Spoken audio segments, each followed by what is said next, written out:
Hey team, this is Nathan from RunDreamAchieve.com. Hope you all are having a great week of training. Today's topic, I wanted to discuss just some ways to run faster and longer.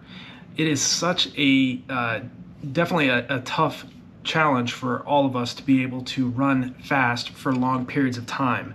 And as I said in other videos, it's very easy for all of us to go out and run easy for a few minutes, but it's an art form to run fast. And so you have to have a long-term vision in order to get really great results in middle to long distance running. And some of the ways to run faster and longer is probably the most important way is to be patient with yourself. You cannot rush the process of getting in great anaerobic shape. It's like you're building a house, you have to build a foundation first to make sure that house stands. So building that base of easy, relaxed mileage when you're not focusing on any type of hard intervals or fartlek training or speed workouts or any type of hill repetitions, anything like that. You're just jogging. You're putting in easy, relaxed mileage for preferably 4 to 8 weeks before you start into a 12 to 16 week block of training. So never be in a rush. The quickest way to second guess yourself and to start doubting what you're capable of is when you're trying to rush the process of getting in great anaerobic shape. It takes me time, it takes other athletes time. You see these great athletes like the recent performance by the Ethiopian woman who just ran a 1:03:43 world record for the half marathon. Perfect example. She didn't just get into that type of shape. She worked her way into that type of fitness and probably had a very efficient way of tapering down her training. Ways of getting to run faster and longer is once you've built that base of easy, relaxed mileage, then you start focusing on training at near your goal race pace. You want to not necessarily train far below it because you have to adapt to the training intensities first. So you want to get to start as you've built that easy base mileage, you've built that foundation of mileage first, then start working into doing repetitions on the track, whether those are, if you're training for whether 5K all the way out to the marathon. My personal favorites are 800s, 1Ks, repeat 400s, and repeat 1 mile and 2 mile repetitions on the track. Again, I would always focus on getting to a point where you get that goal race pace you're aiming for to feel easier. And it's not an easy process. There will be ebbs and flows. So you do want to spend some time training at that goal race pace as well as well below goal race pace. Ways to run faster and longer is simply run longer. You definitely want to get to a point where you're spending over an hour, 2 hours, even 3 hours, or even more if you're training for the marathon, you're training for longer distances. Those long runs will definitely teach the body to burn fat more efficiently. And doing intervals, like if you're doing fartlek workouts on the roads, one of my personal favorites was, and I learned this from a 2:10 marathoner who I trained with. He would go 1 hour. He would run 1 hour, 1 minute hard, 1 minute easy. And again, you don't just jump into this. So always focus, if you want to run faster and longer, focus on segments. Segment your training too, where you're not running, an hour, doing a fartlek workout for an hour of 1 minute hard, 1 minute easy.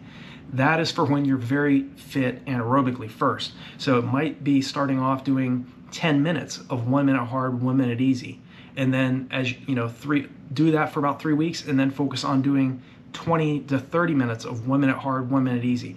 Again, you're speeding up, slowing down, but again, you want to teach the body to handle higher amounts of lactic acid, but more importantly is you want to be able to teach the body to clear it more efficiently, faster than it's building up. That's the way these athletes are able to continue to sustain the paces at very fast paces because one, they've trained well below their goal race pace, but they've also been able to, again, spend a lot of time training at higher intensities for a higher percentage of their maximum heart rate for long durations of time. So focus on ways of getting faster and longer.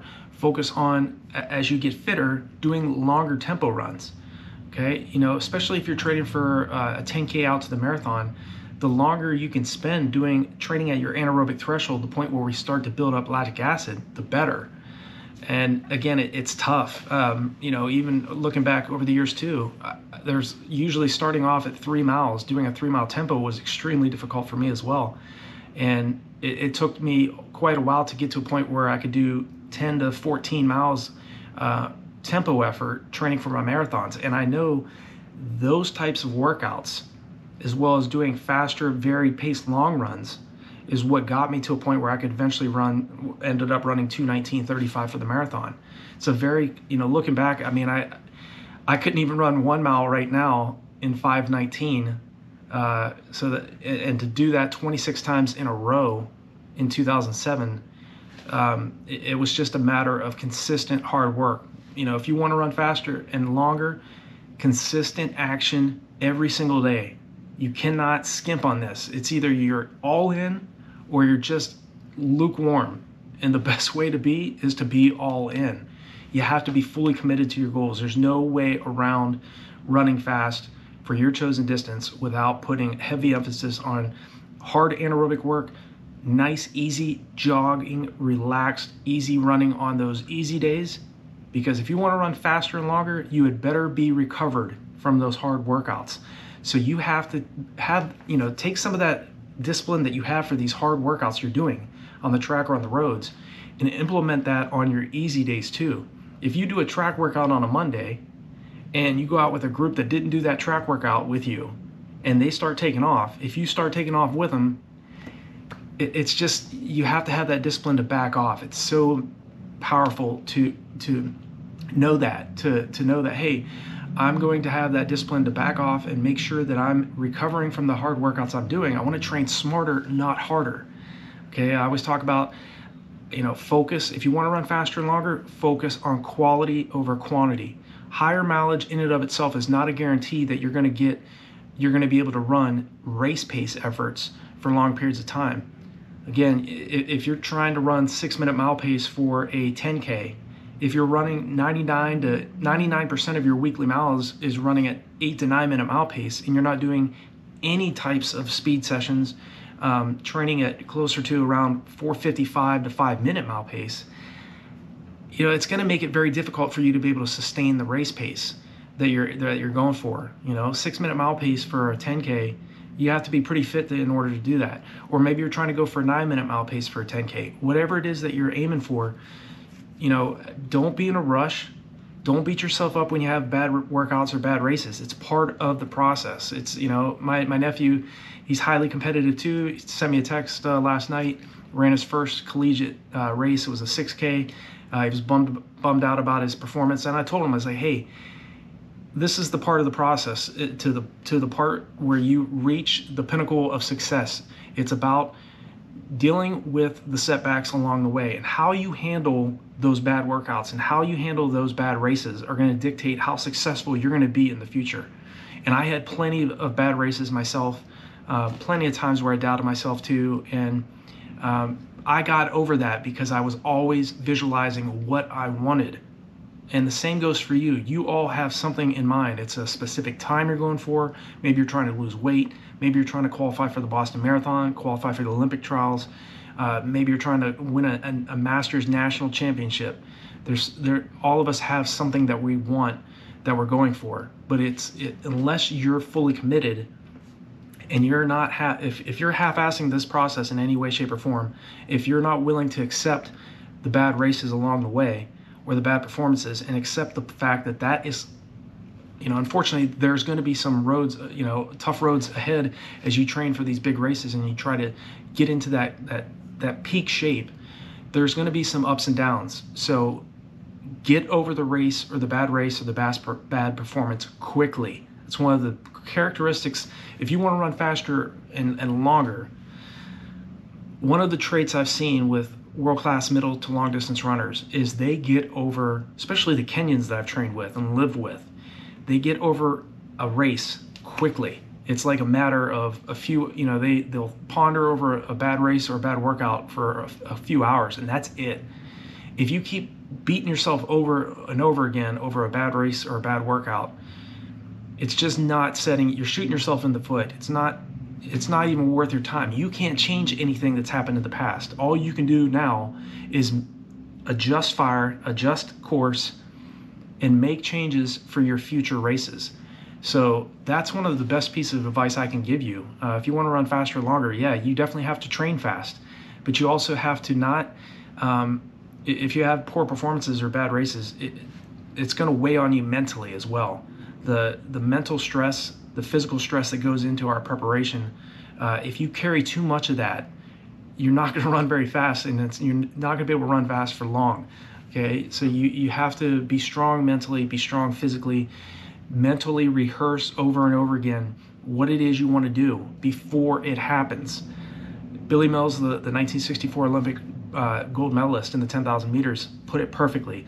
He said the subconscious mind cannot tell the difference between reality or imagination.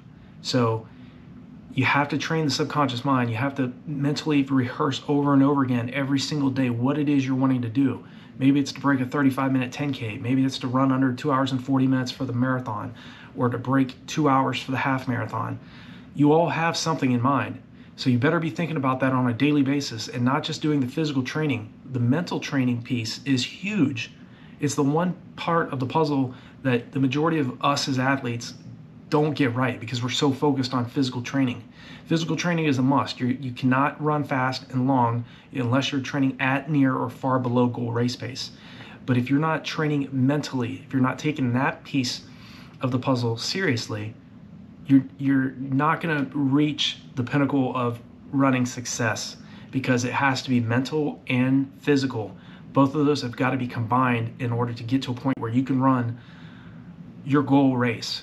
You know, the stars aligned for me when I broke 2:20 for the marathon. I mean, I knew a lot of athletes over the years that had much faster track times, could run much faster than me over the mile, 10K, half marathon, 10 miles, who never came close to running under 2 hours and 20 minutes. It's a very difficult time.